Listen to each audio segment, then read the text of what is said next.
It's surprising that LBX, Little Battler's Experience, doesn't have more buzz surrounding it. Here's a game that's developed by Level 5, published by Nintendo, and features tiny robots fighting each other with a ton of customization available to players. Yet, few people seem to care, and that's likely because of the way the game was introduced to American audiences. It's been billed as a tie-in game to a kids' anime that ran on Nickelodeon despite the fact that the game came years before that anime.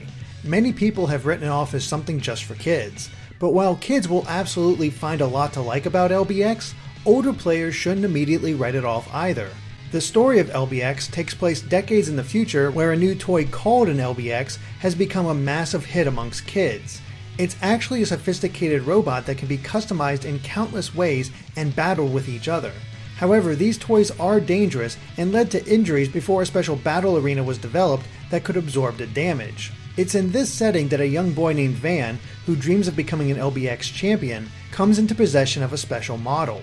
From there, he and his friends must protect this model while stopping the world-conquering plans of a group called the New Dawn Razors. It all seems tailor-made for kids, which it is, but I was continually impressed by how often they made the admittedly silly events work.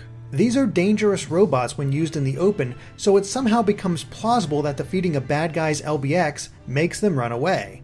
After all, you have a literal weapon to threaten them with. And the plot gets so crazy that I found myself enjoying it and curious how it was going to top itself. The second chapter of the game focuses on the kids stopping an assassination of the Prime Minister. It's hard not to enjoy something as insane as that when the characters take all of this so seriously. And it helps that the gameplay is there to back it up.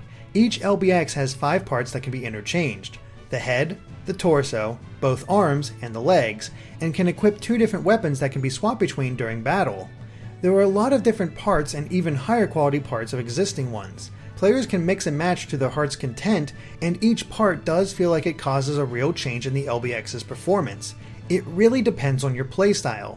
There are parts that have a better defense at a sacrifice to speed due to its heavier weight. But even then, you can mix lighter parts with heavier parts since speed is determined by an overall class. As long as you don't drop to a heavier class, you can use the heavier parts for a better defense. Weapons also have plenty of variety and are broken up into several types, each with their own style.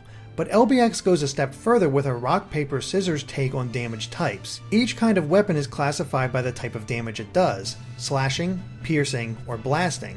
But even the same type of weapon can do different kinds of damage, so players are actively encouraged to look at their opponent's loadout and customize their LBX accordingly. This is made even simpler by allowing up to 30 different loadouts that can easily be switched between. The actual fighting in LBX is relatively simple. You can run around in the arena, use objects as cover, and employ either long-range or close-range fighting depending on the situation. Battles are often short, rarely going longer than a minute, though some of the harder fights will easily double that. Each action taken during battle feels purposeful thanks to several systems. A tension gauge drains with every action but refills quickly when guarding or just moving around. If it's emptied, all of the LBX's attacks will be incredibly weak, so players just can't go all out in a fight. Items can be equipped and used at any time, and range from the typical healing, buffing, and offensive types. Special attacks can be used as well, though a special meter must be filled first, which is done through normal fighting. There's plenty more to how the fighting works, with new options appearing in each chapter. While the shortness of most battles can make it feel a bit repetitious, more involved fights were engaging and fun. The game was at its best when I felt like each action I took made a real difference. But fighting can become addictive since almost everything can be leveled up. Every part of the LBX levels with experience, with the armor becoming better, granting increased stats, the weapons gaining new special attacks, and Van and his friends gaining levels in order to expand the LBX cores. The cores can be customized so that the LBX is better with certain weapons, has more health, or even has access to more special attacks at any one time. The level of customization and personalization really is astounding, which is a good thing since the entire game is based around that concept. Different battle roles help keep things fresh, but the only thing that players can do outside of battles is taking on quests. These quests can range from finding lost items, giving items from your inventory, or having a special battle. They don't do much, but they are a good way to earn more money and rare parts. If you can get into the battle system, there is a ton of content in LBX. I can't even list it all here, but suffice to say it's a very meaty game. And that's just the single player. Multiplayer options are available, but only locally. Unfortunately, there's no online, which means I didn't get to test it out for myself. However, if you do have friends to play with locally, you can participate in battles with up to 5 others for 3-on-3 battles. Even if it's only with one other person, you can do 3-on-3 fights with AI taking over the extra units. There's also a cooperative mode where you can work together through a series of 100 increasingly difficult fights in order to unlock even rarer LBX parts.